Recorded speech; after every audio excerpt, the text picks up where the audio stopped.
নমস্কার বন্ধুরা, শিউলি রান্নাঘরে আপনাদের সকলকে স্বাগত।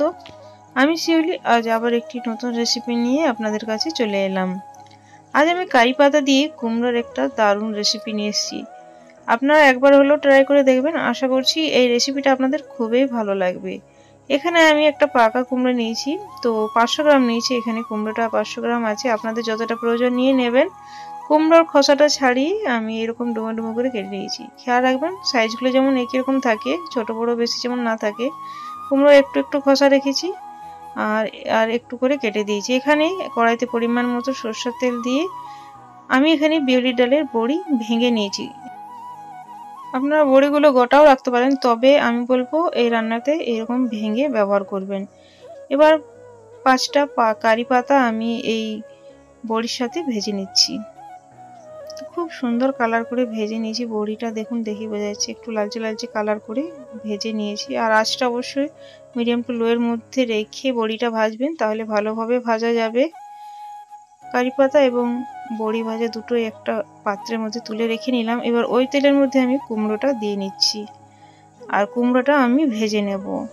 এখানে কোনো রকম লবণ কিংবা কোনো কিছু ব্যবহার করবেন না।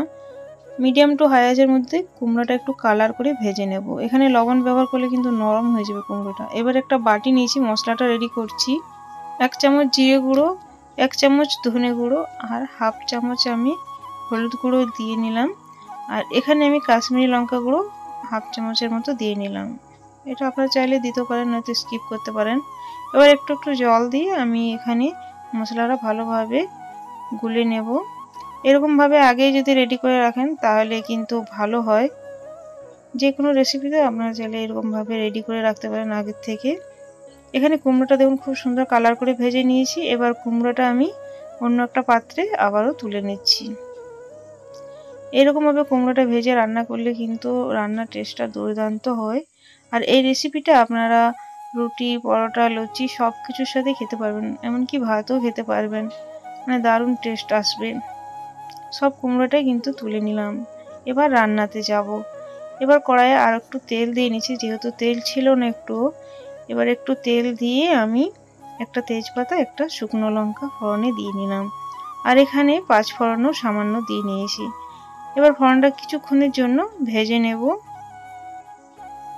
তারপর আমি এখানে আরও কয়েকটা কারি পাতা দিয়ে নেব। এখানে আরও 5 থেকে 6টা কারি পাতা আমি ব্যবহার করলাম।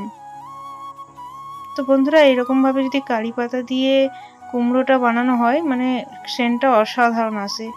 এবার 1 ইঞ্চি আদা আমি গ্রেট করে দিয়ে নিচ্ছি। এখানে আদাটা আপনারা চাইলে পেস্টও করে দিতে পারেন। এবার একটা মিডিয়াম সাইজের টমেটো ছোট ছোট কুচি করে দিয়ে নিলাম। আর টমেটোটা নরম হওয়ার জন্য এখানে আমি সামান্য লবণ দিয়ে নেব, যাতে টমেটোটা তাড়াতাড়ি নরম হয়ে যায়। টমেটোটা কাঁচা গন্ধ যাওয়া পর্যন্ত এভাবে একটু ভেজে নেব। আর টমেটোর কাঁচা গন্ধ যাওয়ার পর আমি যে মশলাটা রেডি করে রেখেছি সেটা দিয়ে নিচ্ছি। আর বাটি ধুয়ে একটু জল দিয়ে মশলাটা ভালোভাবে কষিয়ে নেব। এখানে তেল ছাড়া পর্যন্ত মশলাটা কষিয়ে নিতে হবে। তো অনেক রকমই তো কুমড়ো রেসিপি খেয়েছেন, এইরকমভাবে একবার অবশ্যই ট্রাই করে দেখবেন। কিছুক্ষণ পর দেখুন মশলা থেকে তেল ছাড়তে শুরু হয়েছে। এখানে বুঝবেন মশলাটা আমাদের পারফেক্টভাবে কষানো হয়ে গিয়েছে। এই সময় আমি ভেজে রাখা কুমড়োটা অ্যাড করে দেব। কুমড়োর সাথে আর মশলাটা খুব ভালো মতো কষিয়ে নিতে হবে কিন্তু। আর এই সময় আমি লবণটাও অ্যাড করে দেব। লবণটার সাথে আমি সব কিছু কষিয়ে নেব। দেখতে পাচ্ছেন কত সহজেই তৈরি হয়ে যায়। বন্ধুরা, আমার এই রেসিপিটা যদি আপনাদের ভালো লাগে তো প্লিজ লাইক, শেয়ার, কমেন্ট করে সাবস্ক্রাইব করে পাশে থাকবেন। পাশে দিয়ে বেলটা প্রেস করে অল করে দেবেন, তাহলে নিত্য নতুন ভিডিও বা রেসিপি সবার আগে আপনাদের কাছে পৌঁছে যাবে। বেশি ভালো লাগলে প্রিয়জনদের মধ্যে শেয়ার করতে ভুলবেন না। এবার আমি পরিমাণ মতো জলটা দিয়ে নেব। যেহেতু এই রেসিপিটা একদম মাখো মাখো হবে, তাই জলের পরিমাণটা কম দেবেন। এখানে আপনারা চাইলে হালকা গরম জলও ব্যবহার করতে পারেন, তো আমি নর্মাল জলই ব্যবহার করলাম। আর জলটা কেমন দিয়েছি বুঝতেই পাচ্ছেন। 3টে কাঁচা লঙ্কা দিয়ে নিলাম। লঙ্কার পরিমাণটা আপনারা চাইলে একটু বেশিও দিতে পারেন, কারণ এখানে আমি এটা তো ঝাল বানাচ্ছি না।